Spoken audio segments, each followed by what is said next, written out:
So now it's time to do some harvesting. As you guys know, if you've watched me in any of my other videos, my favorite way to do my onions and my peppers is with my mandolin. I love this one right here. It comes with all different types of slicers, and it has two different dicing sizes. One's bigger than the other, and I like using the smaller one. So now we need to harvest all these onions. So I'm going to get going on this. See what happens? You end up getting this big green stalk that's going through here. Right now they're not soft, so I'm still okay. But if these were to start getting soft and they were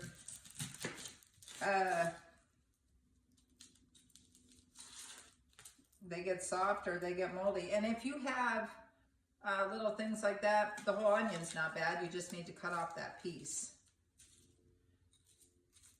And then all of these, I will be taking all these skins and putting them in my compost, which really benefits the compost. You can also save them. Well, actually, I might save them. I think I used up all of the ones that I had in the freezer already. I'll put them in a bag, I'll freeze them, and the next time I make my chicken or my beef broth or my vegetable broth, I throw those in there, and it gives it a great flavor and a deeper color to your broth.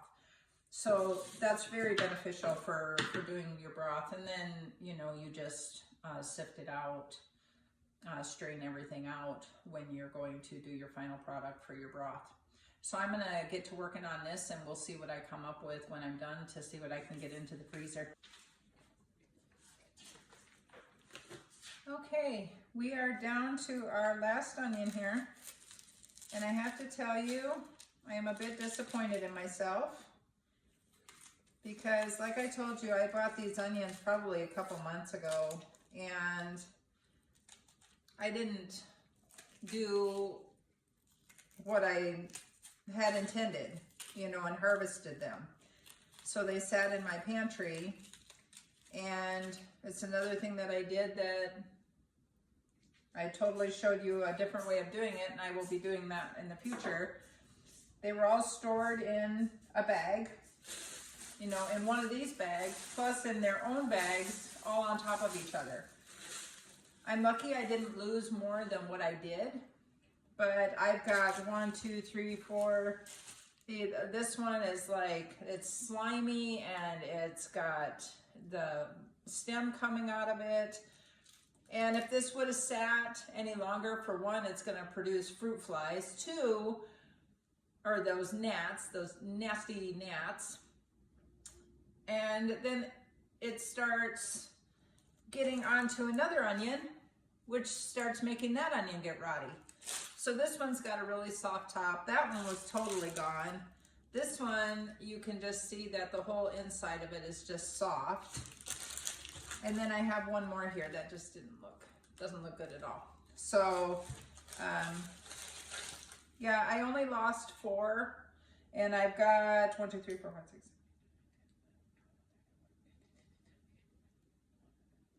2 dozen. So I've got 2 dozen onions that I was able to save, but my recommendation to you is, if you're planning a harvesting project, make sure that you have the time to actually do what it was that you wanted to do. Life gets busy, and we are constantly go all the time. But if you're going to do something like this, try to make sure that you can set aside the time to do that. I had my glasses on to try to protect my eyes. It really does help if you have, even if you don't wear glasses. These are readers. But put on some safety glasses or something when you're doing your onions, and it helps immensely with the whole crying and everything, with them getting to your eyes. So here I have a freezer bag, and I'm just going to, I'm sorry you guys, there's a bird flying around outside like it's trying to set up a nest above my fan. So I'm going to take some of the red and some of the, I don't want to get the stems in there.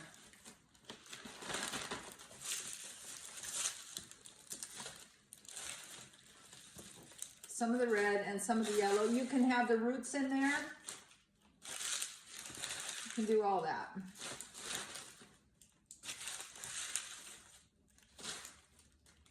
That's a lot of good onion flavor right there.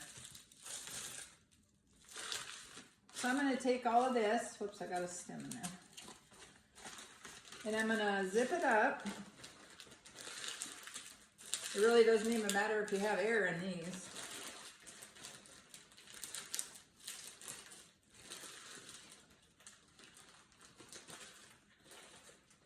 But I still do try to get most of the air out just for storing purposes. Okay, so I have this now and I can put this in my freezer. And the rest of the onions I'm going to put in my compost. And then we are going to start chopping. So I'm going to get this cleaned up and then we'll come back and use our mandolin. We are all set up for starting to do this process of chopping the onions up. So with this, I like cutting it in fours so that I can lay it better in here and it's not quite so hard to push down on that. With it a little bit thinner, oh, yikes.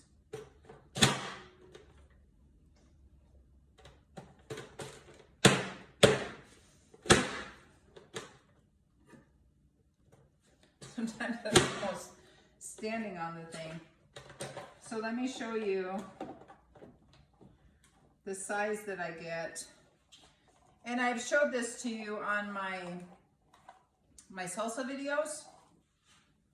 But you can see, let me break that up a little bit more. They come out and they're not totally broken up, but you can see the size of the onion. I think that's a perfect consistency for the dishes that I make. That's the size that I like. Now it does come with another one. Oh. Say you were doing cubed potatoes or something like that. It comes with this other one that's got bigger holes in it. And then it comes with a slicer.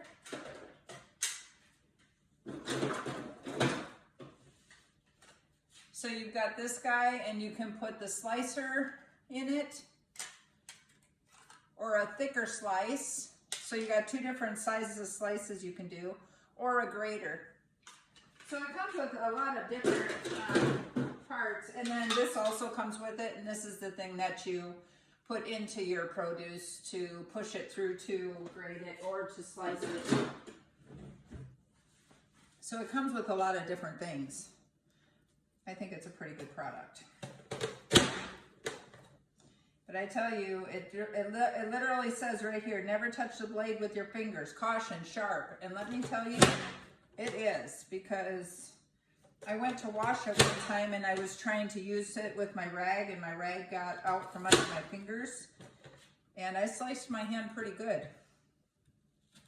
So they are very, very sharp. So now I use a brush, and it does come with a brush. I just didn't have it that day, so I was using a washcloth.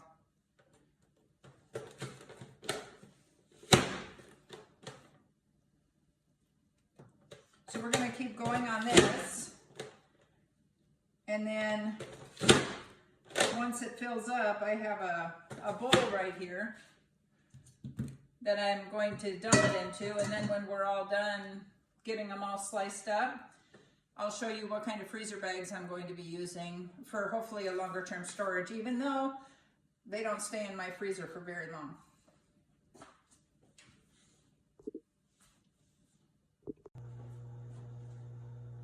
We are just finishing up doing our onions with the mandolin here.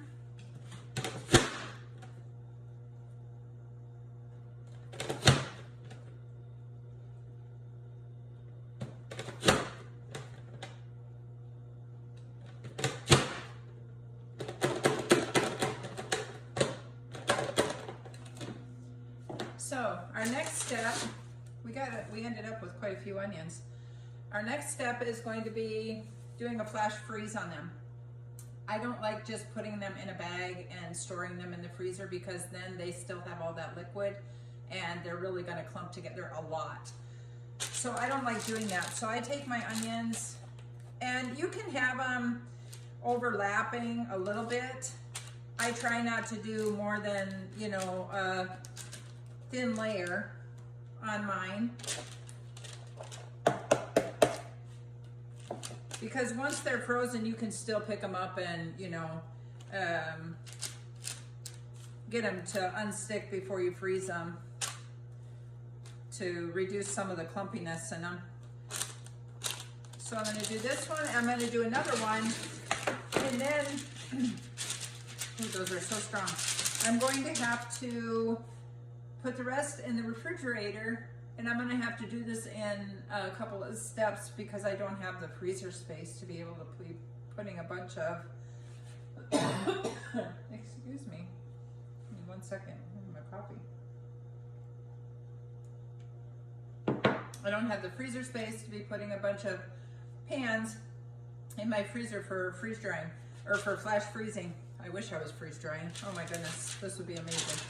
One of these days, I will get that freeze dryer. Not right now though. You gotta have your priorities. And right now this works just fine. Okay. So we're gonna do this. I'm gonna stick these in the freezer. I'm gonna put these in the fridge double bagged so anybody opening up the refrigerator doesn't get knocked out with the smell of onions. And then I'm gonna go to work, I'm gonna come home, and I'll show you how I'm going to try to freeze them for longer term so they don't get freezer burn. Hello everybody and welcome back. I have just returned home from work. It is 7:30 in the evening. It's been a long day. When I left you last, I had put these onions in the freezer and I just now took them out. As you can see, they are very frozen. And as you're pulling up on the parchment paper, they will just kind of break up. So I'm gonna freeze these two different ways. These two trays here that I have, I am going to, see those two trays, I'm going to put in food saver bags for longer term storage. If you want longer term storage in your freezer, it is best to use food saver bags because as much air as possible is going to get sucked out of these bags, keeping them from getting freezer burnt. So they'll last for several months in the freezer. The next two trays that I do, because I have this whole thing left of onions that I still have to freeze, and that'll take up these next two. And then I'll just leave them overnight, go to bed, wake up in the morning, and do these two. But I'm gonna do the next two trays just in a regular bag because I often need them when I'm making a meal, and I don't want to have to cut open a freezer bag and have to pull out the food saver, reseal it. So I'm gonna do my first batch in the food saver bags, and then I'll do the second batch in this bag. And whenever I need any, I just go in the freezer, take this out, take out what I need, zip it back, you know, take all the air out of it, zip it back up, and I have what I need. So I'm thinking that this bag is only going to fill up one of these trays. So I'll probably end up with 2 trays and then a big gallon bag of onions, freezer onions, which is absolutely wonderful to me. So I'll come back real quick when I'm done with this, and we'll see what I came up with.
show you what I'm doing here with my food saver.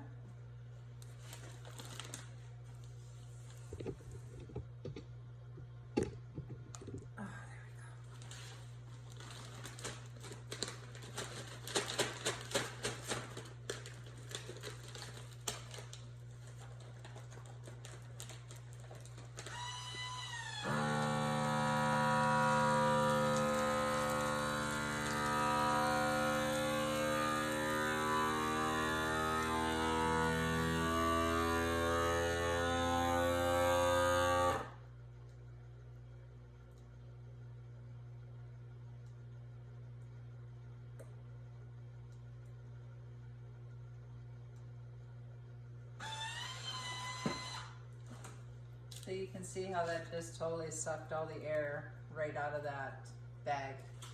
It's completely sealed. And I'm going to need one more bag. So I buy the rolls and then I cut it to the size that I want the bag. So then you just have to seal the first end like this.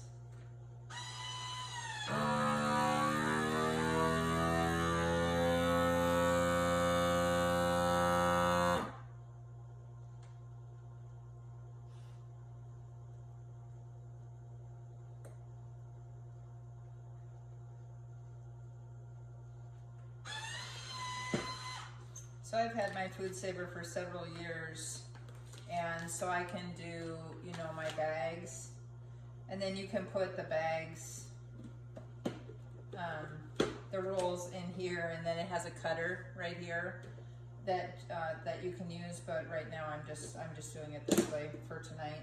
It also has a thing for if you have wine bottles or anything like that with a cork. You put it in there, in that bottle, and it'll suck all the extra air out of your bottle to preserve your beverages. So I kind of guesstimate what I'm going to need, and then you need to leave a little bit of space for it to go into the food saver. So it takes about that much space, and there's your seal line right there. So you have about this much space that's open space on the food saver. So you always want to cut it a little bit bigger than what you actually need, so that,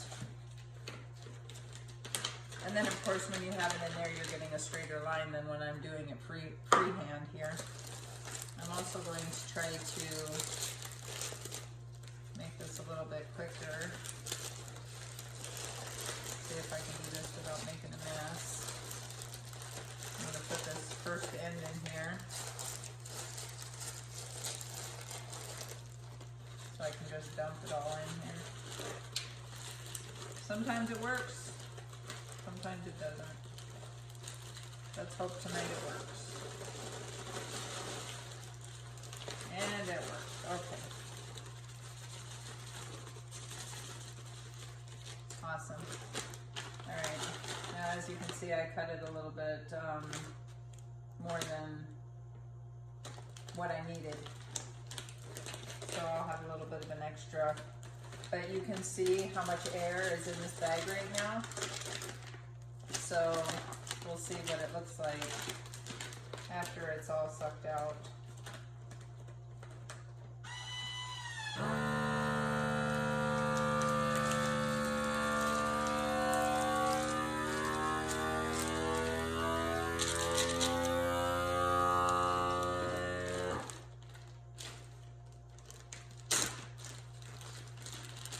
I double bagged this today and put it in the refrigerator, and when I opened the refrigerator I was like, whoo, it was still really strong.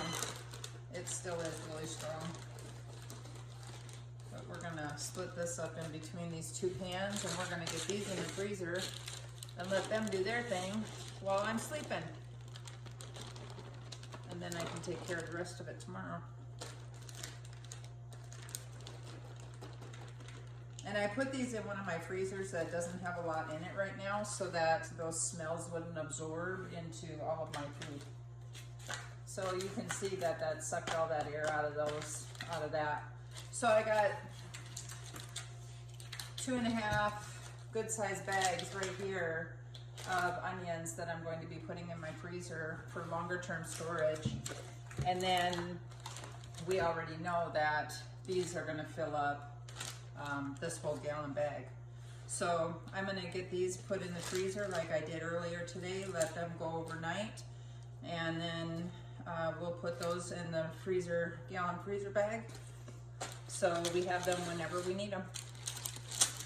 Thank you guys so much for joining me and taking the time to spend time with me. I really appreciate it, and I hope I was able to help you and give you some knowledge, maybe something that you didn't know that I researched, that I found out, that I hadn't known before, that I was happy to share with you. So we'll see you next time. Take care.